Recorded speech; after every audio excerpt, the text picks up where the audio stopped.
नमस्कार मेरे प्रिय मित्रों। आज हम लोग एयर पॉकेट और श्रम विभाजन के बारे में चर्चा करेंगे। एयर पॉकेट से देखिए प्रश्न पूछे गए हैं 1998 में यूपीपीसीएस मेंस में पूछा गया है और आईएएस प्रीलिम्स में भी पूछा गया है 1998 यानी 1998 पूछा गया है। ये एयर पॉकेट है क्या? देखिए, जैसा कि आप लोग जानते होंगे, शेयर जो होता है, शेयर में प्रायः किसी कंपनी का भी हो शेयर, वो कभी उतार कभी चढ़ाव होता है, कम होता है, बढ़ता है, ये तो सामान्य सी बात है। ठीक, जब किसी कंपनी के बारे में कोई प्रतिकूल सूचना यानी उस कंपनी से संबंधित कोई ख़राब सूचना अगर आपको किसी को मतलब अर्थव्यवस्था में आती है, मार्केट में आती, जो व्यक्ति उस कंपनी का शेयर लिया हुआ है, क्या होता है जब उस कंपनी का प्रतिकूल समाचार आता है तो वैसे ही उसका जो शेयर होता है वो डाउन हो जाता है। ठीक, गिर जाता है। ठीक, ये क्या होता है, ये भी होता रहता है, सामान्य सी बात है। लेकिन पहले दिन का जो शेयर है, यानी जैसे आज है, आज का शेयर जो बंद हुआ उसके रेट में और कल जो शेयर खुलेगा कल यानी कि नेक्स्ट डे, उसमें अगर ज़्यादा अंतर होता है, इसी को बोलते हैं एयर पॉकेट। इसको क्या बोलते हैं? Air pocket.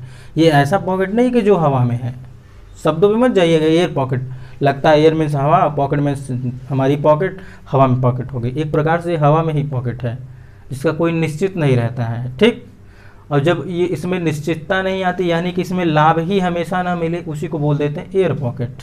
ठीक, शेयर के भाव में उतार चढ़ाव की स्थिति का होना सामान्य बात है। ठीक, यह कई कारणों से घटित होता है।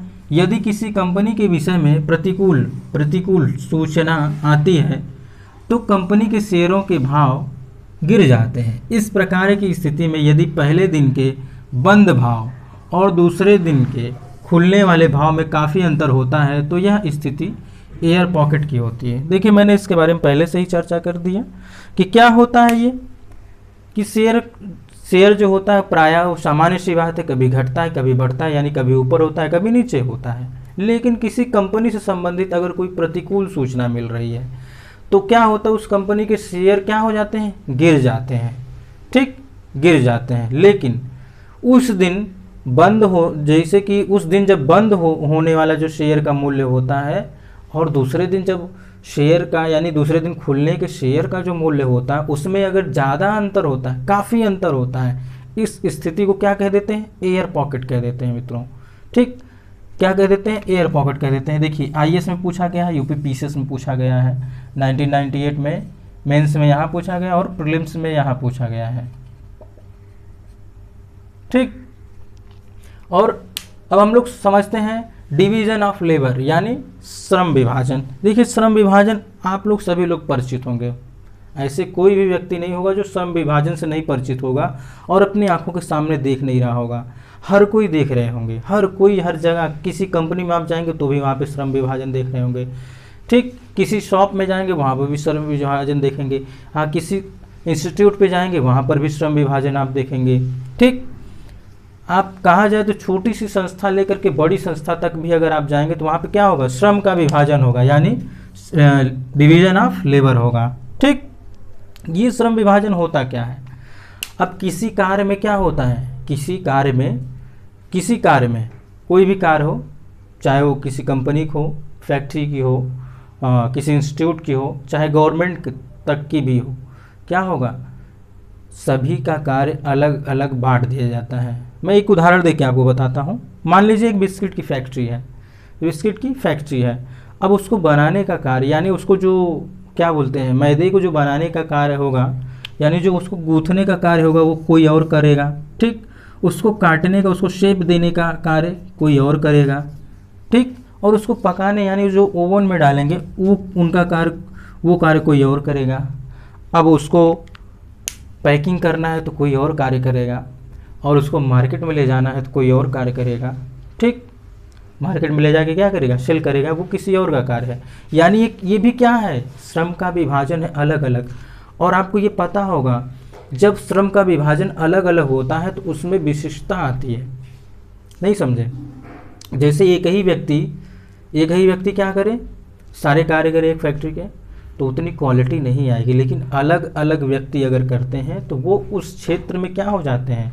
विशिष्ट हो जाते हैं या फिर एक्सपर्ट हो जाते हैं, वो उसमें कुछ ज़्यादा ही एक्सपर्टीज़ दिखा देते हैं और अच्छी ज़्यादा क्वालिटी दे देते हैं। ठीक, अब यहाँ हम लोग देखते हैं, किसी कार्य की संपूर्ण प्रक्रिया को एक ही व्यक्ति से न कराकर विभिन्न चरणों को भिन्न भिन्न लोगों से पूरा कराने की प्रक्रिया ही श्रम विभाजन कहलाती है। श्रम विभाजन से विशिष्टीकरण को प्रोत्साहन मिलता है। विशिष्टीकरण मीन्स क्या होता है? विशिष्टीकरण मीन्स ये होता है कि स्पेशलाइजेशन हो जाता है, कि जो भी व्यक्ति किसी एक केवल विशेष कार्य को करेगा, किसी कंपनी हो, फैक्ट्री हो, इंस्टीट्यूट हो, चाहे इंस्टीट्यूट चाहे जैसा भी हो, चाहे गवर्नमेंट का हो, प्राइवेट का हो, उसमें क्या होगा, अगर श्रम का विभाजन अलग अलग किया गया है तो उसमें ये मान कर चलिए कि उसमें विशिष्टीकरण अवश्य आ जाता है, उस कार्य में विशिष्टीकरण अवश्य ही आएगा।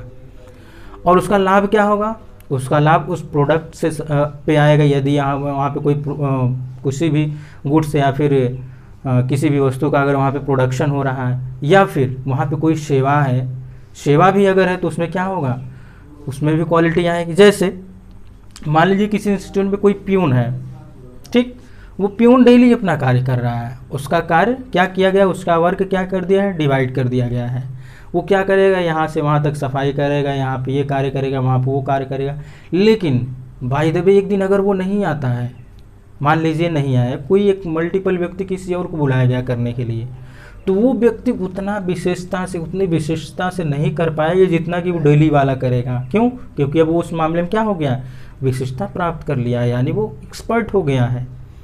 ठीक, ऐसे ही मान के चलिए, जैसे कोई टीचर नहीं आया किसी एक सब्जेक्ट का पढ़ाने के लिए, तो सोचते हैं कि किसी और से पढ़ा ले, तो भी उस दिन भी वो क्वालिटी नहीं आती है। ये मान के चलिए क्या होता है, वो विशिष्टता ही यहाँ पे कार्य करती है।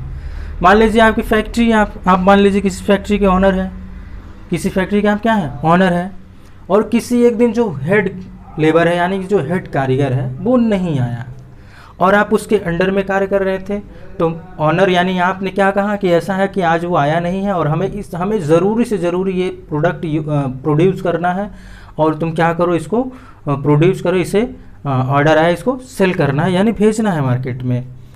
तो देखिए अगर वो करेगा, जो उसके अंडर में था उसमें भी अंतर आएगा, जो गुड्स वो प्रोड्यूस करेगा उसमें अंतर आएगा उसकी तुलना में जो पहले कर रहा था, जो उस क्षेत्र में क्या था, एक्सपर्ट था।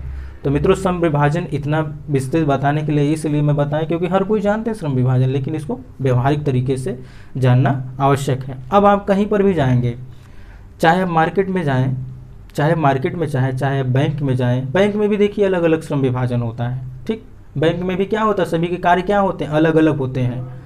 ठीक, मैनेजर का काम मैनेज करना, कैशियर का काम केवल कैश देना, क्लर्क का नाम बस काम क्या है, बस लिखना। तो ऐसे ही हर विभाग में आप क्या देखेंगे, श्रम का विभाजन देखेंगे, यानी डिवीजन ऑफ लेबर देखेंगे। ठीक मित्रों, तो मिलते हैं हम लोग नेक्स्ट वीडियो में, तब तक के लिए नमस्कार।